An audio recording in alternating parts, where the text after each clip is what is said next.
Welcome back. My name is Amorilla. It's pretty overcast today and I'm feeling a little emotional.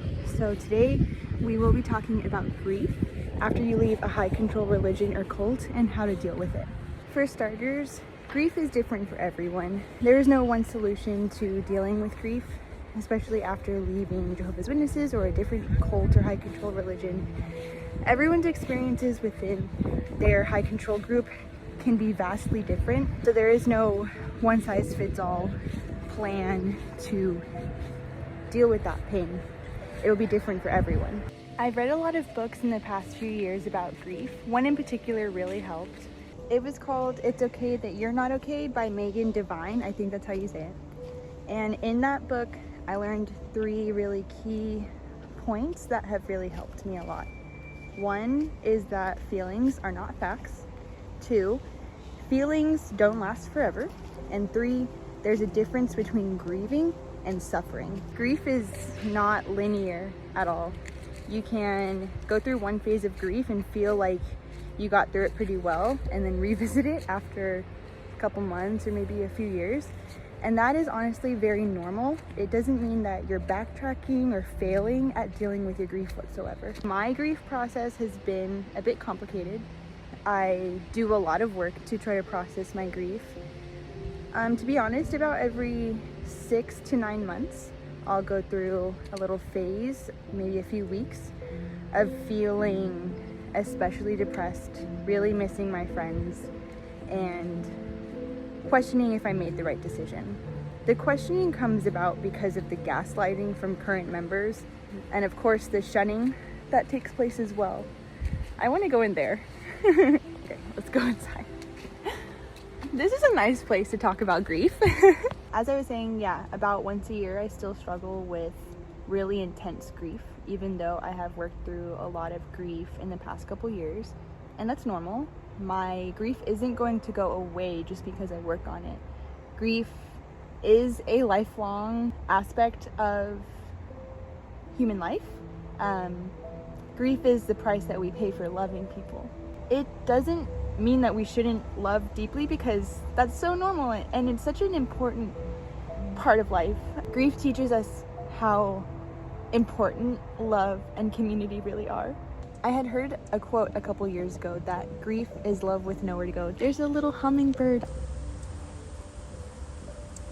Hi. Hi. See, this is why it's really nice to be in nature while talking about slightly heavy things, or just when you're emotional, because it's just so nice. It's really grounding. I get to see lots of animals.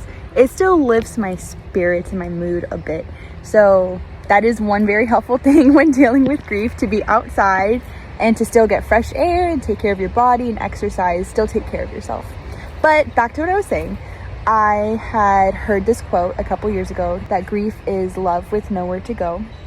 And for a while that really resonated with me, and it made me feel very seen, which I really appreciated. But after I started activism and started to find a new community that I was part of, I learned so much about connection from the people that I was organizing with, and a lot about grief as well. And then I realized that my grief does feel like love with nowhere to go at times, but there's lots of places that I can pour my love into and still feel like I'm part of something bigger than myself. Like I said earlier, the really intense phases of grieving your family or your friends, also the life that you left behind. I grieve my friends a lot, but a slightly bigger issue that I deal with is the very ambiguous loss of the life that I had envisioned since I was born. You know, the whole dream was to, oh man, this is it's okay to feel emotional. Yeah, I thought I was gonna get married, have kids,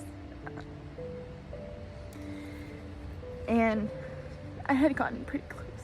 That especially has been really hard to let go of, because it's not just a person that I had to let go of, it was this whole plan for my life.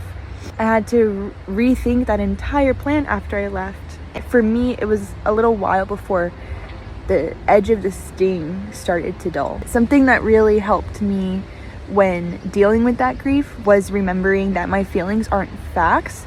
So I felt, very abandoned. Being shunned, of course, makes me feel shitty, as it would anyone. So I started to internalize that a little. I wasn't sure if it meant that I'm just not memorable or if I'm not worth loving. Those are really hard things to work through, but they're not true. Just because I feel that doesn't mean that it's a fact. I'm very lovable. And I just found myself in an environment where everyone has to follow rules, and it is what it is. So those feelings that I feel, they're not true, they're not facts, and they also don't last forever. Just because I'm upset right now in this moment does not mean that I'm going to be upset or hurt forever for the rest of my life. I still feel lots of joy, and I have made lots of community. I feel overall very fulfilled in my new life. It doesn't mean that I won't still feel grief. It doesn't mean that I haven't rebuilt my life, and it doesn't mean that I'm not really, really proud of myself, because I am. Humans are so complex and complicated, and lots of things can be true at the same time. That's where the idea that feeling your grief is not the same as suffering comes in. You can feel your grief, that's completely normal and healthy. Suffering is not. In the book, it was likened to sitting at the edge of a huge canyon and looking down into it.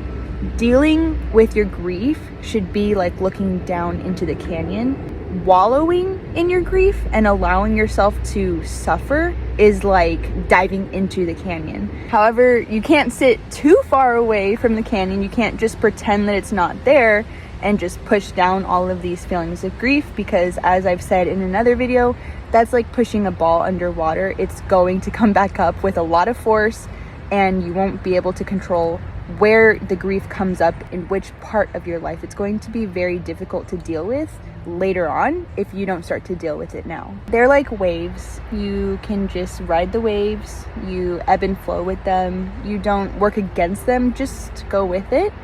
Just allow yourself to feel whatever feelings it is that your body wants to feel. Your body knows how to grieve. So you can just follow your body, feel present and mindful of when you have these feelings. You can talk about it with someone else, spend time with a pet, go for a walk, do art, write about it, talk to a therapist. There's so many things you can do. Rebuilding your life is going to take time. That's completely normal. I think a lot of XJWs don't quite know what to expect after they leave. It took me almost 5 years to kind of map out this general understanding of what takes place emotionally and psychologically after you leave. And that's why I wanted to make this video, because it can be really confusing, especially the phases of more intense grief that do come around every so often. Those were really confusing at first. I thought that I was backtracking in my progress. It's just really not true. There's also no replacing the people that you lost, and it's okay to admit that too. I've gotten a lot of comments from people since leaving who have said that my friends weren't good friends because they shunned me, because they treated me the way that they did. But that's a huge overgeneralization. It's complicated too. I mean, I treated my twin the same way they're currently treating me. I have since made amends with my twin, but looking back on my friendships with my friends, there were so many good times. They're not terrible people. We were all just born into a cult. And as much as I would have really liked to have been lifelong friends with them, I'm really happy that I knew them for the time that I did. I really hope that they're happy. I hope they don't hate me. I guess all I really want from them is to be seen as human. Even though I left, even though I'm not a Jehovah's Witness anymore, I'm still a person, I still have feelings. I still deal with everything that everyone else does, and I try my best. I would just like to be given that decency of not being viewed as like the devil or the enemy, but I know that the indoctrination gets in the way, and that might not always be easy. I understand, but that doesn't mean that it's easy to accept. That also has its own grief process to go with it. So these are all very complex feelings, and it's okay. They're not going to last forever. I'm going to keep working through them as I always have. I'm going to keep making headway and progress. It's okay to have bad days. Everyone does. It doesn't mean that you're broken or that you're never going to heal. You're not hopeless by any means. There's a lot of things that you can choose to do to help yourself.